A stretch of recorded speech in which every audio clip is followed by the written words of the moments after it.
Bill Aitken.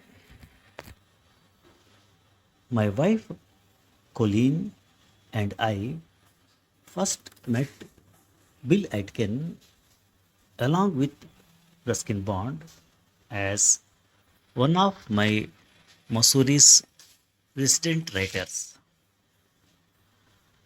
We had settled there after I left the Navy in 1974. We took to Bill immediately. He was a straightforward man, extremely soft spoken, but very sharp if he sensed anyone was trying to take advantage of him. Bill was a gentleman to his fingertips, yet always in control of the situation wherever he was. Though born a Scotsman, Bill was deeply interested in India.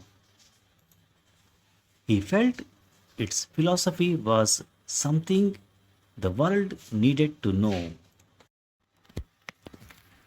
He came to study Indian philosophy and attached himself to an ashram where he met the widowed Maharani of Jind, Prithvi Bir Kaur. We came to know her as Preeti. She was finding it increasingly difficult to manage her estate. She spoke to her guru at the ashram, who introduced her to Bill. He agreed to assist her. Bill became a sort of secretary to the Maharani. But that was not enough for him. Bill began exploring the Indian railways. He was fascinated by the country's enormous rail network, which covered vast and varied terrains unlike any other country.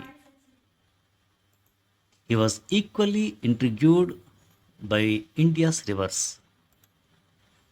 He was a typical complex European who absorbed India, but you know, our country is so big that you can't absorb it all.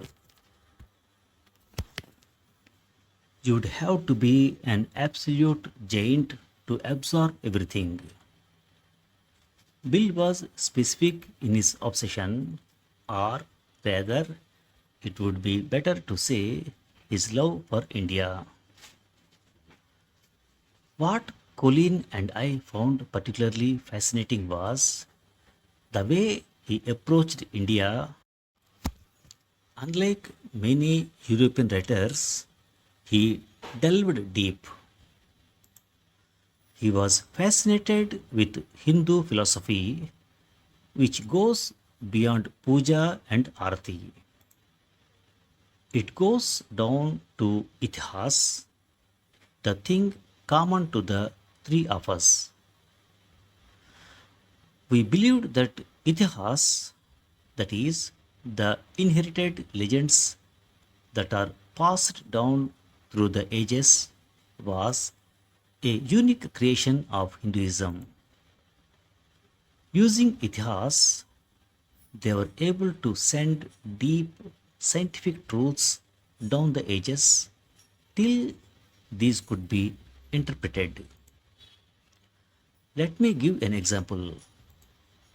The thus avatars predate Darwin's scientific theory by centuries, and yet they capture the essence of his theory and go much into the future, into the evolution of human beings. These were the kinds of conversations we had with Bill. I don't classify Bill as a travel writer, just I would not call my friend Ruskin Bond as just a writer of children's stories. Yes, he wrote travel books, but his identity was shaped by a wide spectrum of experiences. His humor was acerbic. He had a biting sense of humor, and if anyone tried to get a little too familiar with him, he would cut them down to size easily. Bill found it absolutely fascinating that in India we live in a multiracial, multilingual society. He detested the racial approach of Europeans, thinking that they are superior, and he felt that the people he was researching and living with had a much older and more sophisticated philosophy than any of the white settlers who may have come in.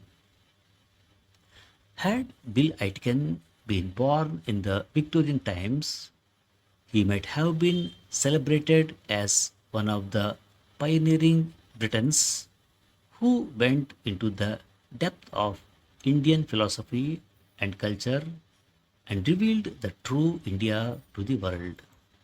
Thanks for listening.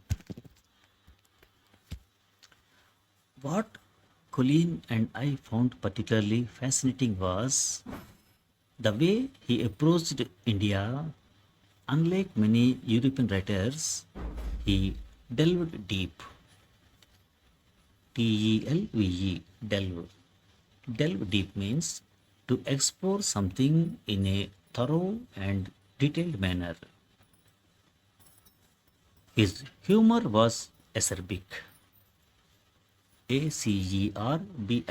Acerbic means sharp and biting critical. And if anyone tried to get a little too familiar with him, he would cut them down to size easily. Cut someone down to size means to show someone that they are not as clever or important as they think. Thanks for listening.